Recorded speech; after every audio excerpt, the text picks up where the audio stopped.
Welcome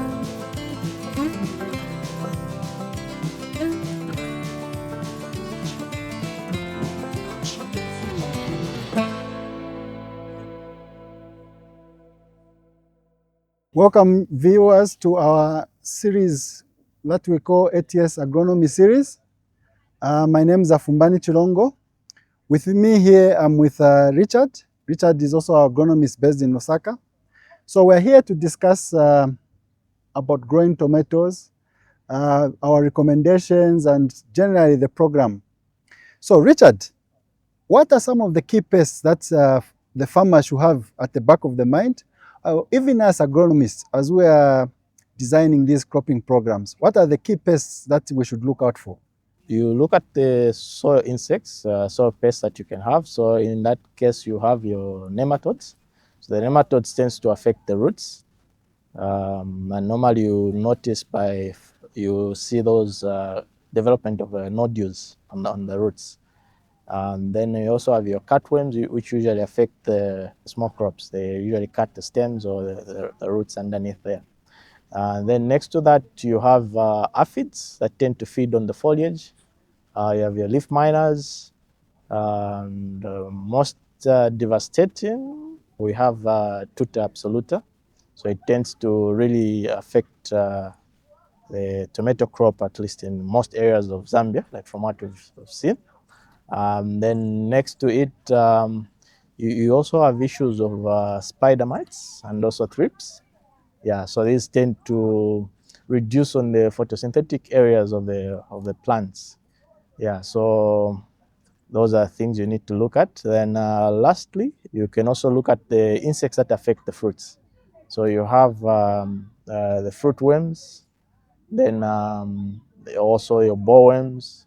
Yeah, so etc. So those are things you need to consider.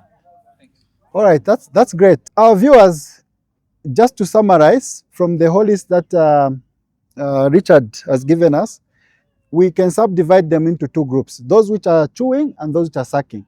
So for the sucking pests, it's mainly your spider mites, your aphids, your whiteflies. And then from the chewing pests, we've got your cutworms, your bollworms, and including the same Tuta absoluta. So in our approach, as we are designing recommendations and chemical programs, the pesticides that we use are based on their behavior that we have for the pest. Okay, so I think, Richard, what about in terms of what would call the pathological perspective? By that I mean the diseases. What should our farmers and indeed ourselves as agronomists, as we are designing these chemical programs, what should we have at the back of our minds? Okay, so that's also a very good question. So diseases are actually crucial when it comes to crop management of the tomato crop, because depending on what you have, you can actually reduce your yield to even zero. Sometimes you might not even harvest anything. So it's important to consider diseases in advance, and also just know them in advance. So for example, from your soil, you can have soil-borne diseases that are caused by maybe Vetsilium, is it Fusarium wilt. And then you also have the damping off. So that one usually affects the seedlings. So those you need to ensure that you control those. Then on the leaves, normally you notice the common ones like early blight, late blight, which is quite devastating. So you have to be on the lookout for that as well. And then you also have the prevalence of septorial leaf spot. And then next to it, you can also look at the bacterial diseases. For example, you have your bacterial wilt, bacterial canker.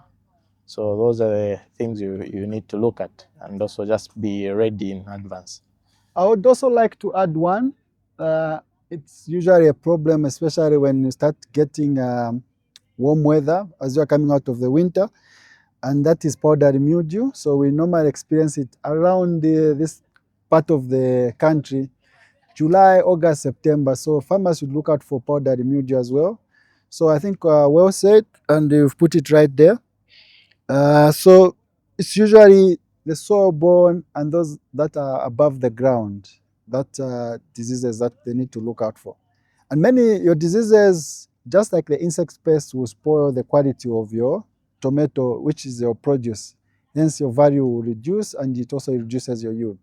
So, thank you very much, Richard. In closing, viewers, you've heard it for yourself.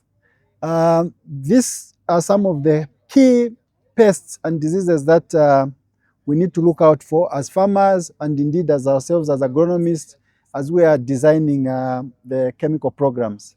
Thank you very much.